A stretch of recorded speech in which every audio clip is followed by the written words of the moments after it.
Why would they want to return? The place has been hell. President Biden still wants you to strike Iran. I think it's politically possible in Israel to get this deal done until the end.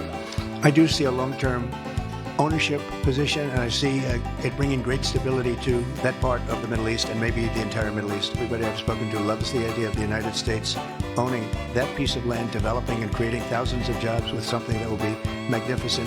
And I don't want to be cute, I don't want to be a wise guy, but the Riviera of the Middle East, this could be something that could be so bad. This could be so... Why would they want to return? The place has been hell. President Biden still wants you to strike Iran.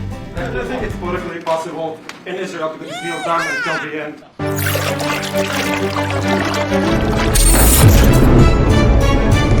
Breaking news. Des bougies allumées en hommage aux victimes de la fusillade d'Örebro, petite ville au centre de la Suède. Quelques heures auparavant, de nombreux coups de feu sur ce campus universitaire. Des blessés évacués. Selon la police, une dizaine de personnes ont été tuées. Une vie entre religion, sport et philanthropie. Né en 1936 à Genève dans une famille d'origine persane, Karim Al-Husseini passe son enfance à Nairobi avant d'étudier l'histoire à Harvard. En 1957, il devient le 4e Aga Khan. Le maire condamné à 10 ans de prison par la cour criminelle du Lot-et-Garonne pour le viol de 2 de ses filles. Des faits qui remontent aux années 80-90 quand l'élu vivait dans le sud-ouest. Elle est notamment poursuivie pour mise en danger de la vie d'autrui mais aussi exercice illégal de la profession de pharmacien. Elle, c'est Halima Sow. C'est une célèbre tiktokeuse au Sénégal qui vendait des boulettes pour faire grossir les fesses. Vous connaissez désormais.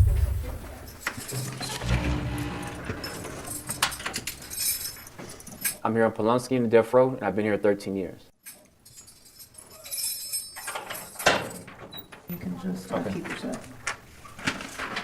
Thank you.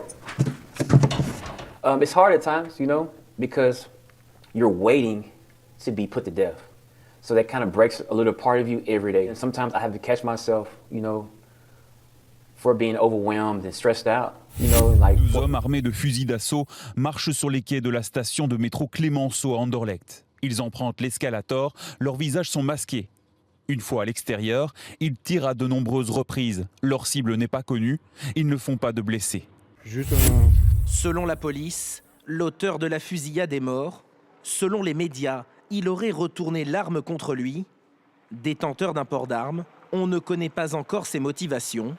Son casier judiciaire était vierge. L'assaillant n'est pas connu de la police et n'a aucun lien avec un gang.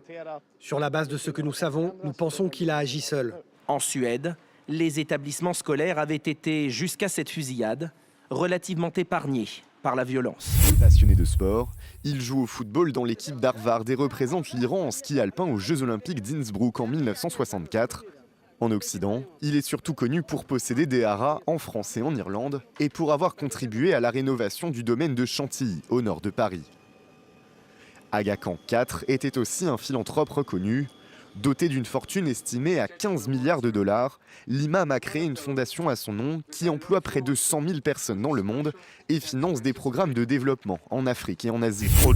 Ces produits sont des formes de boulettes, des boulettes en forme de suppositoire qui sont censées grossir certaines parties du corps, censées donner des courbes beaucoup plus généreuses à leurs utilisatrices. Halima et ses co-accusés, s'ils sont reconnus coupables, peuvent être condamnés à de la prison ferme. À la surprise générale, René Colmiche, qui comparaît libre, a reconnu les faits au premier jour du procès, vendredi, sans pour autant satisfaire l'avocate des victimes. Monsieur Colmiche a reconnu et puis est revenu sur ses aveux.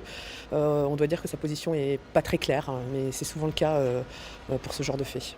Je ne veux pas faire de l'esprit, je ne veux pas faire le malin. Mais la Côte d'Azur du Moyen-Orient, ça pourrait être quelque chose qui pourrait être vraiment magnifique.